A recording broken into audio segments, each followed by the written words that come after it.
Assalamualaikum warahmatullahi wabarakatuh. Sobat Lutfi Info dimanapun berada, welcome to my channel YouTube Lutfi Info, YouTuber santai yang membuatnya terlelap hingga tertidur. Gerakannya seperti badai yang membuatnya terkejut hingga terbangun dari tidur. Salam takdim untuk semua. Ya, assalamualaikum warahmatullahi wabarakatuh. Alhamdulillahirrabbilalamin. Bersyukur pada Allah. Allahumma sholli ala Sayyidina Muhammad. Bersolat pada Nabi Agung Nabi besar Muhammad SAW. Alhamdulillah berjumpa lagi di channel YouTube Lutfi Info dan Fathor Info. Masya Allah, luar biasa. Jadi kali ini Lutfi Info berada di Bondowoso, tepatnya di kantor LBH Bunawas. Jadi teman-teman semua, kali ini kita flashback. Sebelum itu kita perkenalan dulu siapa yang di samping Lutfi Info ini, yang beliau adalah pengacara yang sangat luar biasa, internasional ini. Monggo Pak Fathor. Oh, iya. Disapa teman-teman semua. Halo sahabat Lutfi Info, saya Fathor Info. Kebetulan saya juga punya profesi yang sama dengan saudara kita Pak Lutfi ini. Tapi saya punya nilai plusnya, saya juga sebagai advokat dan pengacara seperti itu. Juga saya juga pengamat dan juga sebagai konten kreator. Oh, konten kreator. Berarti punya YouTube juga Pak Fathor? Punya. Apa Pak Fathor? Ada Fathor Advokat, ada juga Fathor Info. Oke, terus apa lagi? Itu.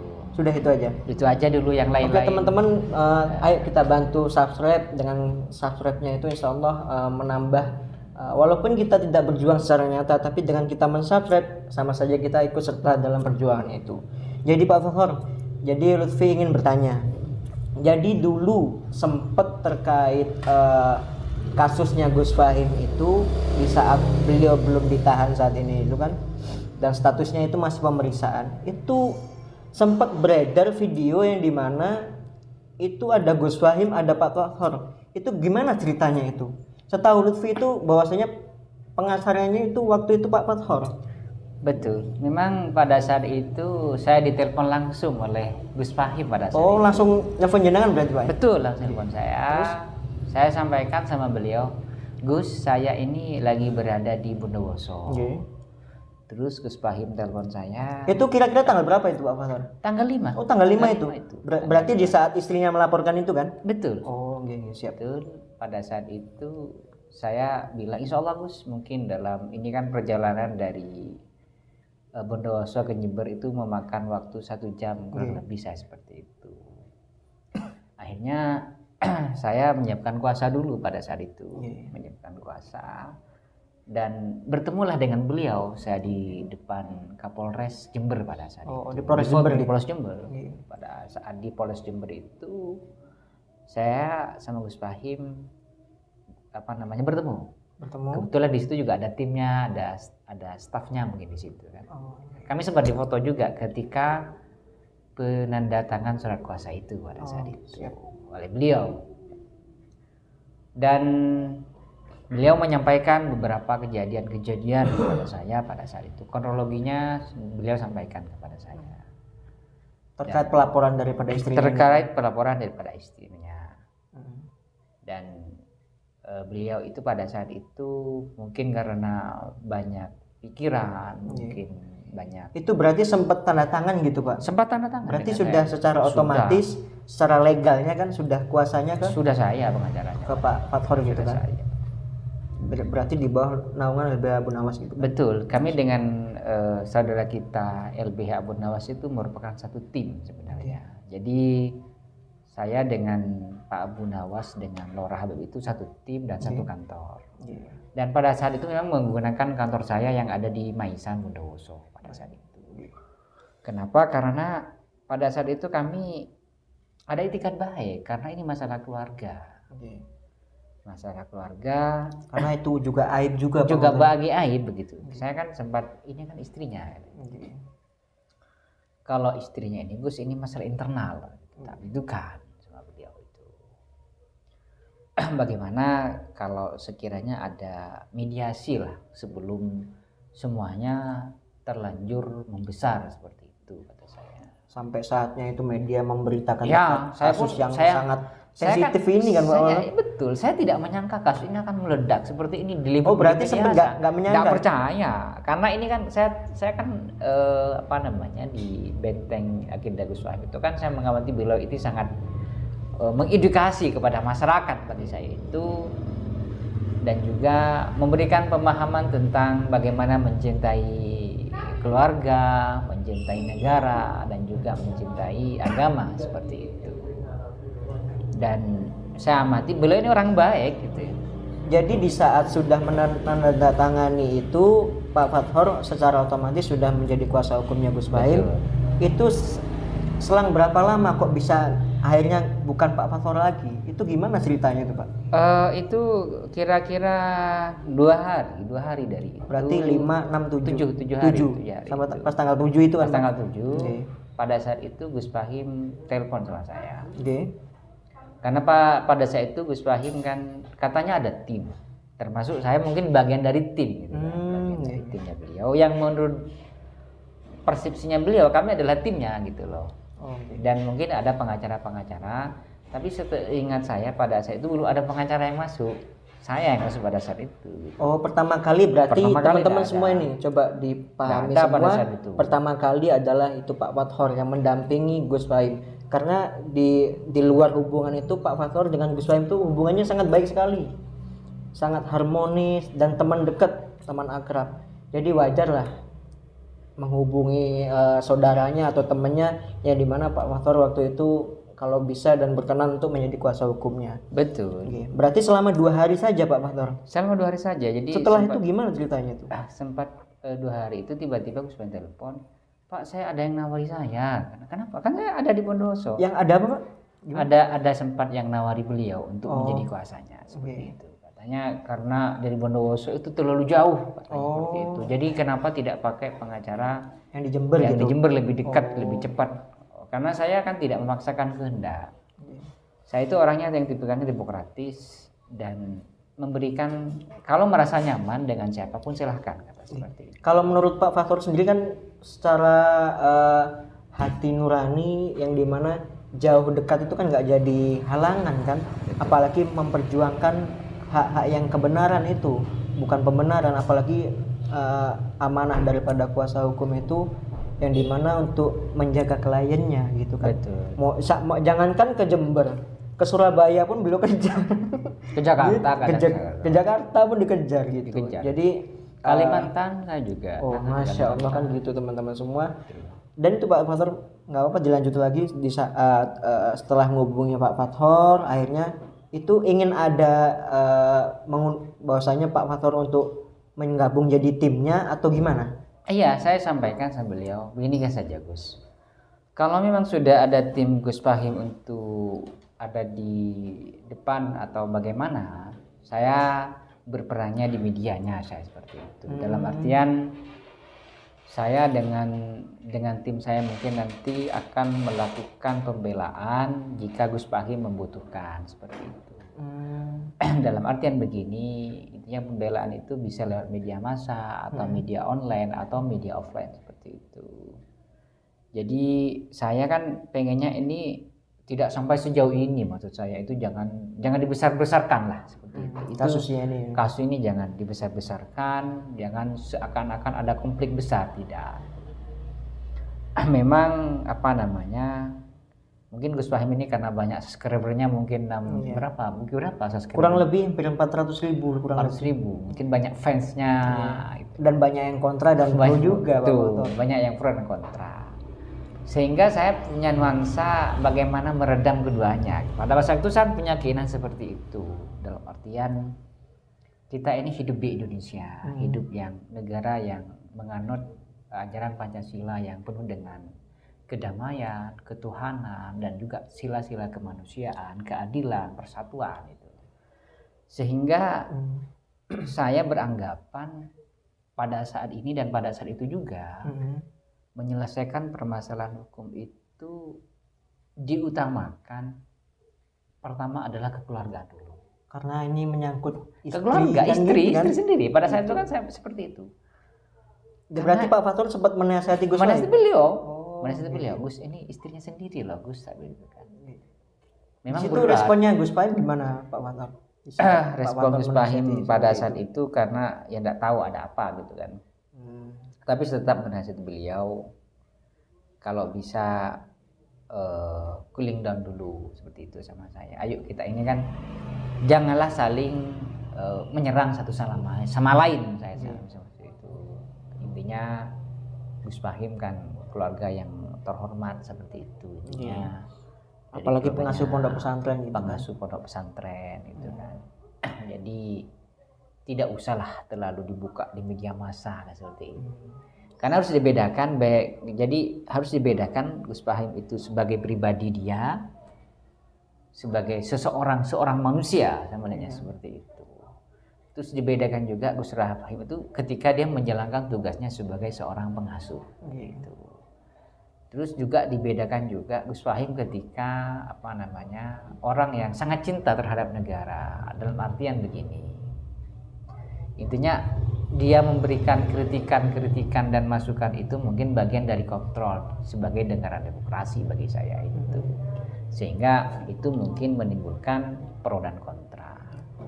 Tapi selama ini kan Pak Fathur sempat ngikutin channel YouTube-nya Benteng Akidah, sempat ngikuti. Tapi kan di situ kan wajar-wajar aja. Reaksinya kan wajar. Itu kan tapi tidak ada kata-kata yang mencaci maki atau menghina kan tidak ada itu. Kalau itu sepanjang yang saya lihat dan saya amati itu adalah bagian dari teknik komunikasi mungkin itu bagian teknik komunikasi. Wajar gitu kan? Secara teknik komunikasi gitu, mungkin pengen mengundang suatu reaksi kan, kan ada aksi dan ada reaksi seperti itu. Daya tariknya itu di mana? Kan ada ciri khasnya. Siap. Ciri khasnya Gus Fahim ini kan memang secara agama dia pinter gitu. Saya akui saya pinter gitu. Saya kagum dengan beliau gitu.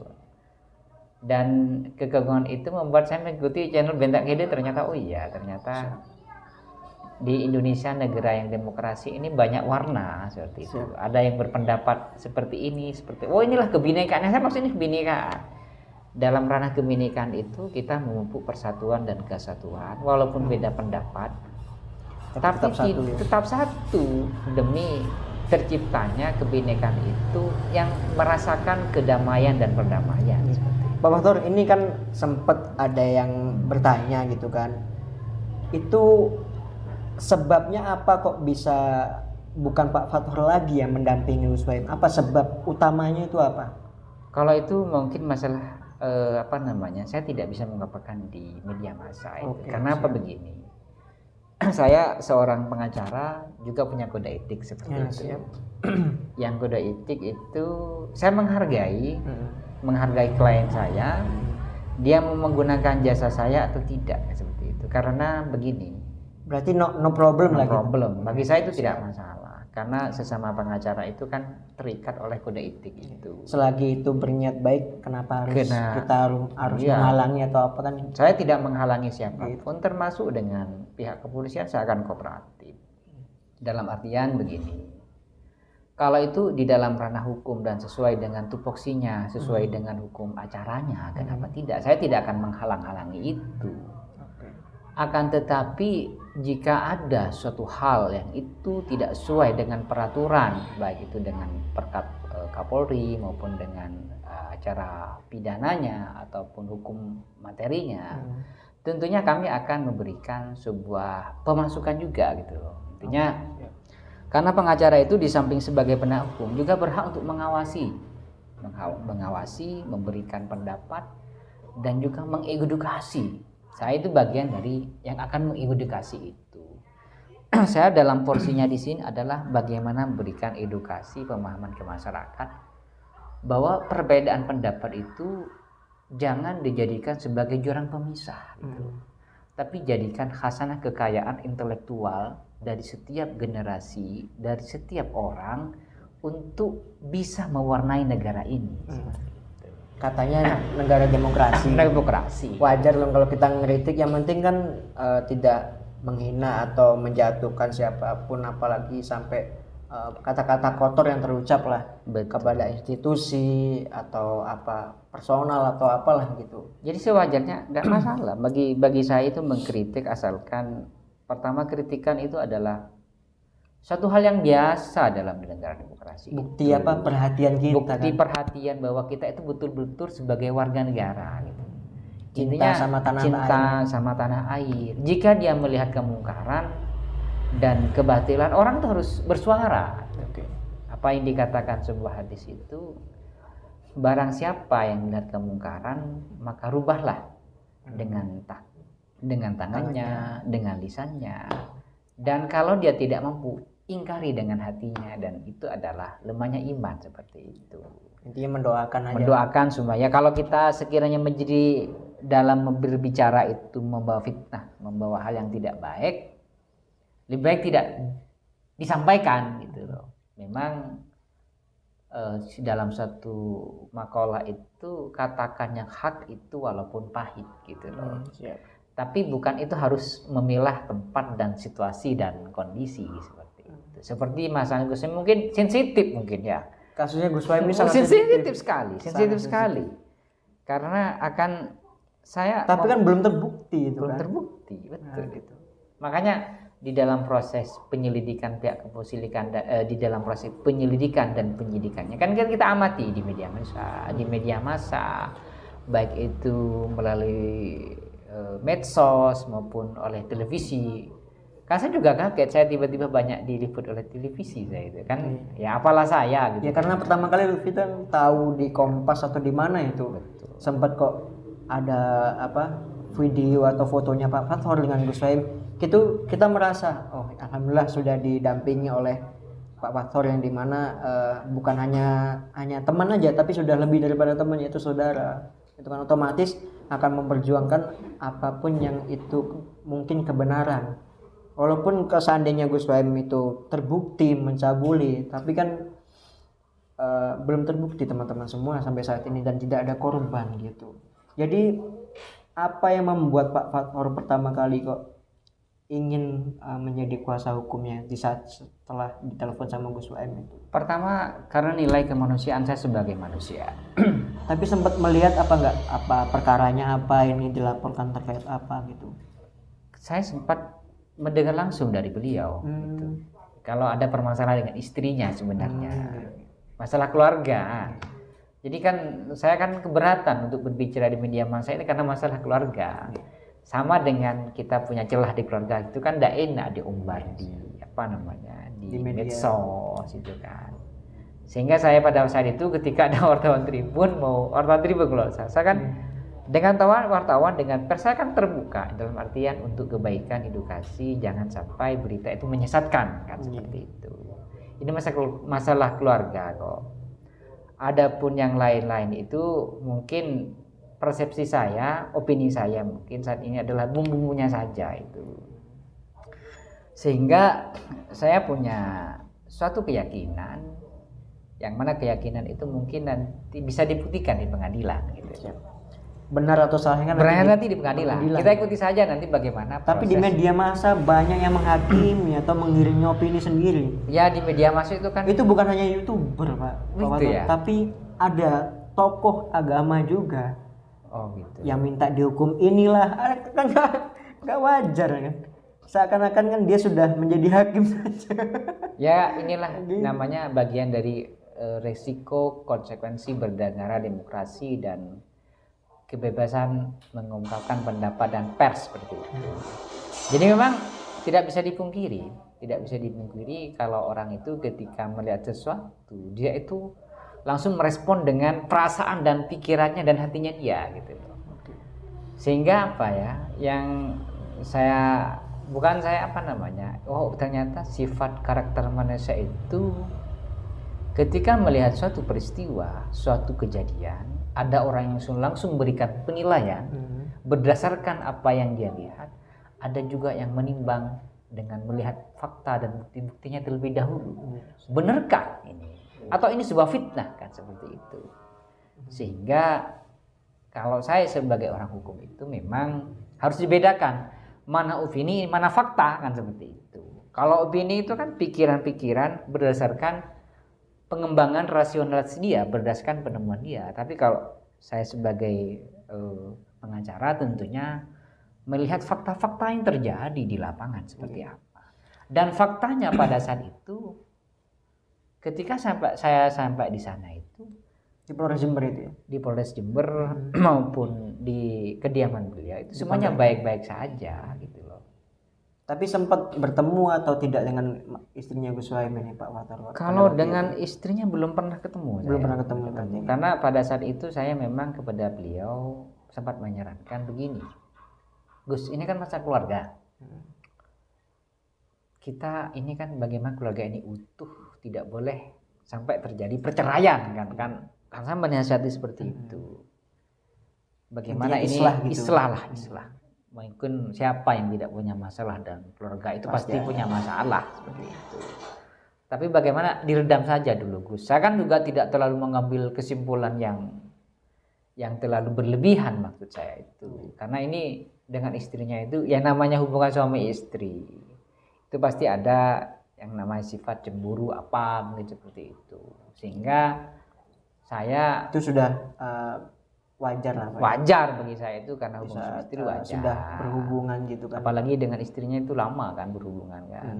Sudah berapa tahun gitu. Dan sudah punya anak lagi. Makanya saya pengen menjaga bagaimana wibawa kedua keluarga ini utuh pada saat itu saya inginkan. Bagaimana keluarga ini utuh dan agar tidak sampai ke proses-proses hukum yang lebih dalam lagi. Saya maunya dulu seperti itu. Karena saya punya keyakinan Gus Fahim ini orang yang alim gitu dalam, orang yang paham agama gitu loh. Secara logika tidak mungkin lah untuk berlaku seperti itu kan.